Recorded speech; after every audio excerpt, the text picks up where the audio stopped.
कांग्रेस नेता राहुल गांधी के मोदी सरनेम वाले बयान के मामले पर सियासत गर्मा गई है। जहां बीजेपी लगातार राहुल गांधी पर निशाना साध रही है, वहीं इस मामले को लेकर कर्नाटक में बीजेपी सांसद सुधांशु त्रिवेदी ने कहा कि राहुल गांधी की फितरत बन गई है कि न्यायालय में अपनी बातों के लिए मुकदमे फेस करते रहते हैं। कि राहुल गांधी जी की एक फितरत बन गई है कि वो न्यायालय के में गलत बातों के लिए मुकदमे फेस करते ही रहते हैं। याद करिए 2019 के चुनाव में उन्होंने राफेल के मुद्दे को लेकर सर्वोच्च न्यायालय को गलत ढंग से कोर्ट करने के लिए लिखित माफी मांगनी पड़ी थी। महात्मा गांधी जी की हत्या को लेकर संघ को दिए गए बयान के लेकर उनका केस चल रहा है, और इससे पूर्व भी अगर आप देखें तो कई मामलों के ऊपर वो ऐसे चीजों के ऊपर कोर्ट में केस सामना कर रहे हैं। और क्या कहा जाए, एक समुदाय को अपमानित और लांछित करने का जो प्रयास किया गया वो बहुत दुखद है, और ये कहीं से भी भारत जोड़ो नहीं, ये भारत तोड़ो का प्रतीक है। पर उससे भी बड़ा अपराध जो राहुल गांधी जी ने किया है, पूरे देश की गरिमा, सार्वभौमिकता और लोकतंत्र को अपमानित करने का प्रयास विदेश की धरती से जो किया है, वो मेरे विचार से अक्षम्य है। हो सकता है यहां पर उन्हें माफी मांगकर कुछ राहत मिल जाए, परंतु देश से तो उनको बगैर शर्त माफी मांगनी ही पड़ेगी। वहीं राहुल गांधी के समर्थन में राजस्थान के सीएम अशोक गहलोत ने क्या कुछ कहा, वो भी आपको दिखाते हैं। राहुल गांधी एक बहुत ही साहसी, हिम्मत वाला शख्स है, और मोदी जी जैसे व्यक्ति से मुकाबला वही कर सकते हैं। एनडीए गवर्नमेंट से मुकाबला करने में राहुल गांधी सक्षम है। आप देख लो, अकेला मुकाबला करता आ रहा वो। लंबी यात्रा निकाली उन्होंने, पूरे देश को उद्वेलित कर दिया कि महंगाई, बेरोजगारी, हिंसा और अमीर गरीब की खाई बढ़ती जा रही है। चारों मुद्दे बहुत महत्वपूर्ण हैं। उस पर तो ध्यान जाता नहीं है मोदी जी का, अमित शाह जी का और एनडीए गवर्नमेंट का, और ध्यान जाता है इनका बदला लेने का। दिल्ली पुलिस को उनके घर भेज दिया। मुझे तो हंसी आती है, 50 साल मुझे राजनीति करते हुए हो गया। अगर कोई नेता जाके किसी राज्य में दौरे करे और उस राज्य के हालात के बारे में जो उसको फीडबैक मिला है उसको वो जनता से शेयर करे मीडिया के माध्यम से, उसको लेके आपने केस भी दर्ज कर दिया और पूछताछ शुरू कर दी, और उनके घर चले गए, नोटिस दे रहे हैं, क्वेश्चन पूछ रहे हैं। ये केस मेरे ख्याल में पिछले साल में एक पहला केस होगा जो दिल्ली पुलिस ने जिस प्रकार से रजिस्टर्ड करके राहुल गांधी के घर पे पहुंच गए। इसकी तो पूरे देश गौर निंदा कर रहा है, इनको समझ में नहीं आ रही है। अभी बहुत घमंड में, अहम में चल रहे हैं मोदी जी भी और अमित शाह जी। इनकी पार्टी में भी ये बहस शुरू हो गई है कि ये क्यों मजाक उड़वा रहे हैं पार्टी की। बोलते नहीं है मोदी जी के सामने जाने की किसी हिम्मत भी नहीं है। हमारे 25 मेंबर पार्लियामेंट राजस्थान के हैं। ईआरसीपी जैसे मुद्दे को लेके वो जाके मोदी जी को कहने हिम्मत नहीं कर सकते हैं। मंत्री यहाँ का है शेखावत, अगर उनकी ये हैसियत नहीं रही है कि जाके सच्चाई बता सके राजस्थान के बारे में, तो इनसे क्या उम्मीद कर सकते हैं। इनकी पार्टी में हालात बहुत, इनकी पार्टी में भी अब समझ लीजिए एक तानाशाही रवैया हो गया, कोई बोल नहीं पा रहे हैं, इसलिए हालात बड़े गंभीर है। रमजान का पाक महीना शुरू हो गया है। मुस्लिम समुदाय के लोगों ने आज पहला रोजा रखा है। वहीं सहारनपुर में रमजान को लेकर बाजारों में जबरदस्त भीड़ नजर आई। वहीं रमजान को लेकर लोगों में एक विशेष उत्साह दिखाई दिया। लोग खाने पीने के सामान की खरीदारी करते नजर आए। वहीं इस बार दुकानदार भी बेहद खुश नजर आ रहे हैं। जबरदस्त बिक्री होने पर अल्लाह का शुक्रिया अदा कर रहे हैं।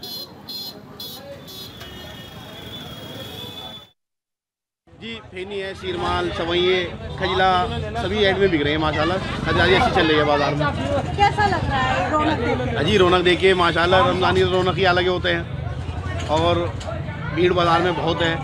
और सबसे बड़ी बात तो यह है कि हमारे दोनों त्यौहार एक साथ हैं। इधर नवरात्रि चल रहा है, इधर ये मिलजुल के बन रहा है माशाल्लाह। बाजारों के अंदर दोनों तरफ ही रौनक है।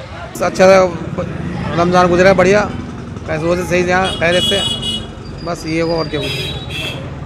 आप सबकी दुआएं साथ रहे हमारी, हमारा देश अच्छा चले, मान दें, हमारे देश में खुशियाँ रहें, बस ये करता है। नमाज रोजे काम में घर के ऐसे ही बस पता नहीं चल रहा, बहुत अच्छा जाता है। अब गर्मी बहुत है तो आपको प्यास, कोई बात नहीं, सब ऐसे ही बर्दाश्त करेंगे। बर्दाश्त करेंगे।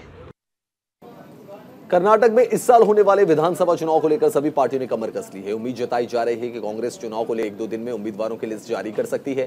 कांग्रेस की कर्नाटक इकाई के अध्यक्ष डीके शिव कुमार ने कहा कि विधानसभा के लिए पार्टी के उम्मीदवारों की पहली लिस्ट 1-2 दिन में जारी की जा सकती है। इसके अलावा बीजेपी पर भी शिव कुमार ने हमला किया।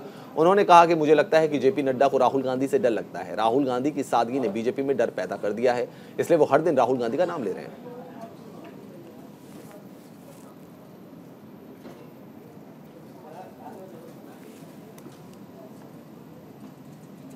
कर्नाटक में विधानसभा चुनाव होने वाले हैं। इससे पहले राज्य में टीपू सुल्तान की हत्या को लेकर सियासत गर्मा गई है। दरअसल बीजेपी के मंत्री ने दावा किया है कि वोक्कालिगा समुदाय से ताल्लुक रखने वाले 2 सरदारों उरी और नांजे गौड़ा ने टीपू सुल्तान की हत्या की। कर्नाटक के सीएम बसवराज बोम्मई ने इस मामले पर कहा कि जब शोध होगा और जिस दिन सच्चाई सामने आएगी हमें जीत मिलेगी। पार्टी को कोई झटका लगने का सवाल नहीं है। मैं केवल उरी गौड़ा और नांजे गौड़ा के बारे में बात नहीं कर रहा हूं। आजादी के बाद कर्नाटक समेत देश भर में कई ऐतिहासिक सच दबा दिए गए और इतिहास को तोड़ मरोड़ दिया गया। सभी को मालूम है कि तब किसने इसमें महत्वपूर्ण भूमिका निभाई थी। अगर अब सच्चाई बताई जाती तो ये उसे हजम नहीं कर पाएंगे।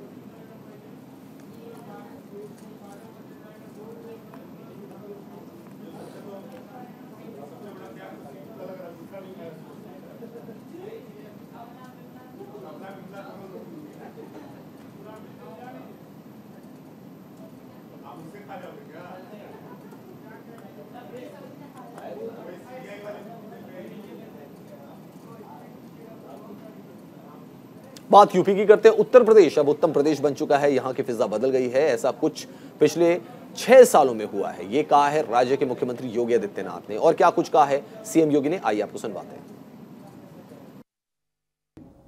और उत्तर प्रदेश के अंदर आपने देखा होगा, ये वही प्रदेश था जहां विकास के बारे में कोई सोच नहीं थी, जहां पर विकास के कार्य में माफिया हावी होते थे, जहां पर प्रशासन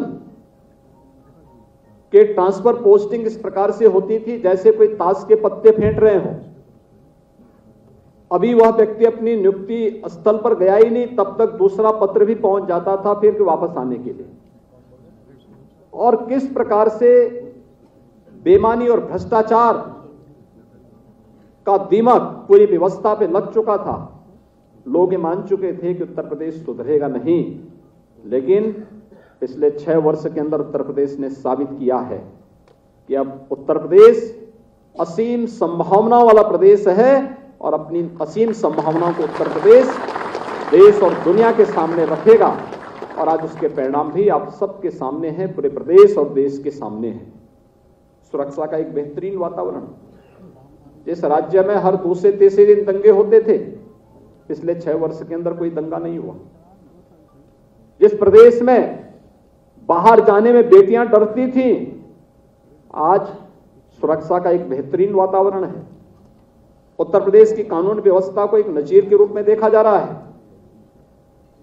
उत्तर प्रदेश में निवेश की बात तो दूर, जो यहां निवेश पहले से था वे भी अपना निवेश को यहां पे समेट करके जाना चाहते थे। लेकिन यही उत्तर प्रदेश है जिसमें आप अभी हाल ही में संपन्न हुए ग्लोबल इन्वेस्टर समिट में लगभग 35 लाख करोड़ रुपए के निवेश के प्रस्ताव इसी उत्तर प्रदेश को विभिन्न सेक्टर में प्राप्त हुए हैं। बढ़ते आगे, अमृतपाल मामले से जुड़ी बड़ी खबर आपको बता रहे हैं। दिल्ली से अमृतपाल का साथी गिरफ्तार कर लिया गया है। बड़ी खबर आपको बता रहे हैं, अमृतपाल मामले में दिल्ली से अमृतपाल का साथी गिरफ्तार कर लिया गया है। तो अमृतपाल मामले से जुड़ी ये बड़ी खबर, लगातार पुलिस को तलाश है अमृतपाल की। और इस बीच बड़ी खबर आपको बता रहे हैं, दिल्ली के तिलक विहार से अमृतपाल के साथी की गिरफ्तारी हो गई है। इंश्योरेंस एजेंट का काम करता है अमृतपाल का साथी। 1984 सिख दंगों के पीड़ितों की कॉलोनी है तिलक विहार। और बड़ी खबर हम आपको बता रहे हैं, अमृतपाल के साथी को पुलिस ने गिरफ्तार कर लिया है। दिल्ली के तिलक विहार इलाके से अमृतपाल के साथी को गिरफ्तार किया गया है। इंश्योरेंस एजेंट का काम करता है अमृतपाल का ये साथी। तो बड़ी खबर आपको बता रहे हैं, लगातार पुलिस जो है अमृतपाल के साथियों को हिरासत में ले रही है। बिहार बीजेपी ने बड़ा बदलाव करते हुए सम्राट चौधरी को पार्टी का नया प्रदेश अध्यक्ष मनोनीत कर दिया है। माना जा रहा है कि आगामी चुनाव को देखते हुए पार्टी ने बड़ा दांव खेला है।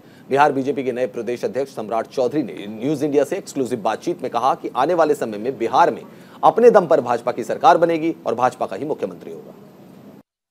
बिहार भाजपा के नए प्रदेश अध्यक्ष सम्राट चौधरी जी, आइए उन्हीं से जानते हैं कि पार्टी ने उन्हें जो बड़ी जिम्मेदारी दी है उसके बाद उनकी क्या प्रतिक्रिया है। तब बताएं, क्या प्रतिक्रिया है आपकी? मैं तो पिछले 28 वर्षों से एक राजनीतिक कार्यकर्ता के तौर पर काम कर रहा हूँ। भारतीय जनता पार्टी के नेतृत्व आदरणीय नरेंद्र मोदी जी, आदरणीय नड्डा जी, आदरणीय अमित शाह जी, राजनाथ जी और पूरा जो केंद्रीय नेतृत्व है, सभी को मैं विशेष तौर पर धन्यवाद देता हूँ। पार्टी इस देश के और दुनिया में सबसे बड़ी पार्टी है। इसको और धारदार बनाकर बिहार में 40 की 40 सीट जीतनी है लोकसभा में, और विधानसभा में आज तक 75 वर्षों में हम सरकार में नहीं आए। हम अपनी सरकार 2025 में बनाएंगे, इस संकल्प के साथ जनता के बीच में जाएंगे। ये सरकार तो बनेगी, लेकिन इसकी क्या गणित क्या होगा इस बार जो आपके नेतृत्व में? जो कोई गणित नहीं है, एकदम क्लियर है। बिहार की जनता सिर्फ और सिर्फ नरेंद्र मोदी जी को प्यार करती है और उन्हीं का नेतृत्व देखना चाहती है। डबल इंजन की सरकार बनाना चाहती है और नीतीश जी को 17 साल से अधिक समय बिहार की जनता ने दे चुके और लालू जी को 15 साल दिया। अब इन दोनों को, दोनों बूढ़े भी हो चुके हैं, विचारधारा भी खत्म है, दोनों का कोई सिद्धांत नहीं है और दोनों की उत्पत्ति भाजपा के कृपा से हुई। लालू जी को भी मुख्यमंत्री भाजपा ने बनाया, नीतीश जी को तो 5 बार मुख्यमंत्री बनाया। अब बीजेपी के लोगों का कंधा दुख चुका है, अब दूसरे को हम कंधा पे नहीं बैठाएंगे। भाजपा का नेतृत्व होगा, भाजपा का कार्यकर्ता बिहार का मुख्यमंत्री होगा। तो आपको क्या लगता है, कोई सीएम चेहरा भी हो गया क्या अगर चुनाव होता है 2025 में, जैसे बाकी बिहार में भारतीय जनता पार्टी के 1099 मंडल है। किसी मंडल अध्यक्ष को हमारा नेतृत्व यदि तय कर देगा ये मुख्यमंत्री होंगे, हम गारंटी देते हैं कि वो नीतीश कुमार से अच्छा मुख्यमंत्री होगा। तो ये थे सम्राट चौधरी जी, जिन्हें पार्टी ने बड़ी जिम्मेदारी दी है। उनका कहना है कि आने वाले समय में भाजपा अपने दम पे, अपने बल पे, अपने कार्यकर्ताओं के भरोसे यहाँ पे एक नई सरकार बनाएगी। राजीव मोहन, न्यूज इंडिया, पटना। इस खास पेशकश में फिलहाल इतना ही। देखती रहिए न्यूज इंडिया।